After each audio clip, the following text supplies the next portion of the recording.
오늘의 신고 신저가 진행하겠습니다. 외국인 매수의 신고가, 바로 금융주, 신한지주가 반갑게 오르고 있습니다. 접근 전략에 대해 알아봅니다. 김정효 연구위원과 함께합니다. 어서 오십시오. 안녕하십니까? 네, 그동안 부진했던 업종 중에 하나라면 또 금융주도 빼놓을 수가 없었는데요. 이번에 외국인들의 매수세에 역시 덕을 본 것이 또 일부도 은행주가 아닐까 싶습니다. 신한지주가 이렇게 급격하게 올라왔군요. 네, 신한지주뿐만 아니라 대부분 종목군들이 상승을 하고 있는 국면입니다. 네. 아무래도 지수가 2,000선을 넘어가기 위해서는 IT와 자동차만으로 부족하죠.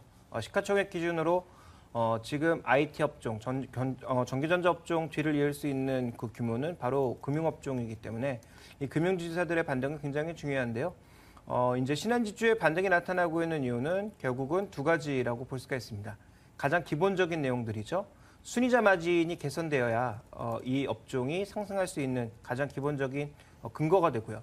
또 하나 이제 중요한 건 장사죠. 은행업종도 장사기 때문에 장사를 잘해야 되는데 은행업종 입장에서의 장사는 대출입니다. 근데 최근 들어서 대출도 조금 회복되는 모습을 보이고 있고 순이자 마진도 회복되다 보니까 결국은 하반기 실적이 상반기까지는 부진했지만 바닥을 친 게 아니냐. 하반기에는 좀 개선되는 모습이 보이지 않겠냐라는 판단들. 그리고 외부적인 요인으로 봤을 땐 원화 강세로 인해서 국내로 조금 자금이 모이게 되면 자금 순환 측면에서도 금융업종 입장에서는 좋은 거죠. 돈이 돈다라는 것은 그만큼 긍정적인 신호니까 외부에서 늘어나는 자금에 대한 이런 기대감도 있는 것이고요. 그리고 또 하나 이제 중요한 건 그동안 이제 주가를 압박했던 여러 가지 신용 위험적인 요인들도 최근 들어서는 좀 감소하고 있는 그런 모습이고요.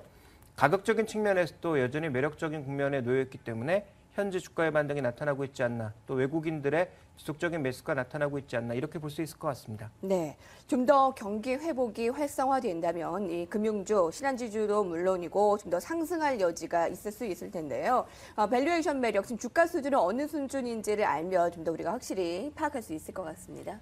네, 현재 PE 수준은 9배 정도 수준이고요. 그리고 PB 수준은 0.8배 정도의 수준입니다. 그러니까 경기가 정말 좋아지고 은행업종이 좋아지는 수준이라면 현재는 저평가되었다라고 봐야 되겠죠. 그런데 이제 과연 하반기의 경기 회복 속도가 얼마나 빠르게 나타날 것이냐에 따라서 현재 밸류에이션에 대한 평가는 달라질 수가 있습니다. 그래서 하반기 경기가 빠르게 좋아지는 게 아니라 여전히 정체 국면에 놓여 있다면 현재 밸류에이션은 그렇게 싸다라고 볼 수 없지만 만약에 하반기 경기 속도가 정말 빨라진다면 현재 밸류에이션은 싸다라고 볼 수 있는 구간에 여전히 놓여 있다. 최근의 주가 반등에도 불구하고 여전히 싸다 이렇게 볼 수 있어서 경기 움직임에 따라서 밸류에이션에 대한 평가도 달라질 수밖에 없다라고 볼 수 있을 것 같습니다. 네, 사실 신한지주뿐 아니라 이 금융주가 전반적으로 상승을 하고 그동안 부진했던 해운, 조선, 건설까지 동반 상승인데 IT 자동차만으로는 코스피가 2,000까지 이렇게 끌어올리는데 아마 벅찼을 겁니다. 그래서 대형주의 확산이 이루어지고 있는데요.